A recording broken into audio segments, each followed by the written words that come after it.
Dear friends, we are coming to you after a time. We have finished the first two units of data structure, that is arrays, linked list, stacks and queues. Now we come here into the third unit that deals with trees and graphs, unit 3. So in our study of data structure models, we have different models that are part of our study. So we have arrays, linked list, stack, queues.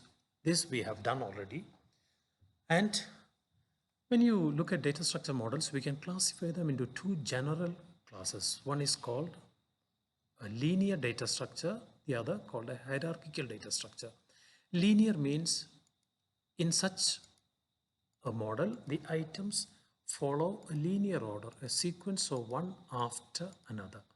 So we have, for example, array, linked list, stack, queue. These are linear data structure. Look at array, for example, a sequence of n items. A1, A2, A3, they follow a sequence one after another. So to come to A in my nth item, you have to come from A n minus 1. So there is a linear order of items. Linked list 2, node 1, node 2, node 3, node 4. Or in a stack, you have items one on top of the other. Or in a queue, you have an entry exit where we have a linear order of the items. So all these in general are called a linear data structure because they have a sequential order in its organization. Then coming to a next class of data structure models called hierarchical data structure. Here by means hierarchical means the order is not in sequence but they are in the order of some hierarchy. For example, we have nodes or a tree data structure or a graph data structure. Here the order is not in sequence but they follow a hierarchical order, means one superior to the other in some class of values or some class of position, etc. So here we will be studying two data structures, hierarchical trees and graphs. So just to revise, these models can be implemented either using a static representation or a dynamic representation. When we say static, of course, we have array which is implemented statically, linked list, of course, a dynamic representation. Stack, you can have both static and dynamic. Queue, we can again do using static or a dynamic, meaning array or linked list. Trees, again, we can also implement them using static or dynamic, similarly with the graph. So we will be studying these data structures for this unit and the related operations. Now coming to trees, when we see tree as a data structure, it is nothing but, in a way, if you look a tree upside down, so we have the root and the branches spanning out. There are some terms that you need to study here. We will be going through root, which is the first node in a tree. Every element in a tree, this data structure is called as a node. A node is an element. Then we have a child node or a parent node. For example, the node L is a child from R.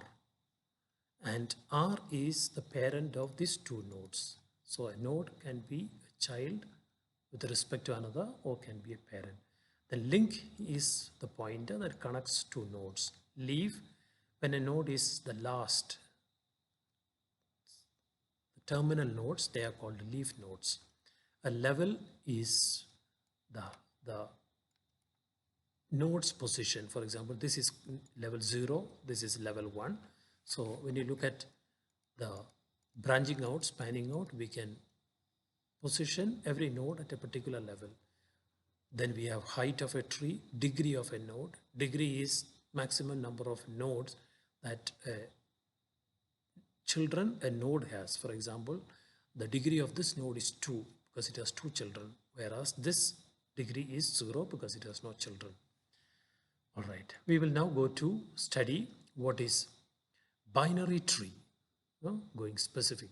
So a general definition is a binary tree is where each node in the tree will have at most 2 children. So look at most, that means maximum 2 children. So if you have a tree that has no children, yes, it is a binary tree because at most. So if you have one child, it is still a binary tree. if we have 2 as shown here, is still a binary tree. But suppose it has more than 2, of course it is not a binary tree. So here is a binary tree. Let's say the root is R and it has got 2 children, a left subtree or a left child T1 and a right child T2. So here is a standard definition of a binary tree. So a binary tree T is defined as finite elements called nodes that T is empty as we saw, or it has got 2 ordered pair T1, T2, where T1 and T2 are called respectively left and right subtree. Again, T1 and T2 both are again ordered in the formation. So if you look at the definition, this is a recursive definition based mostly in its implementation. So that is a binary tree. So I would ask you to do a self-study on what is a general tree so that we are aware of it. Thank you.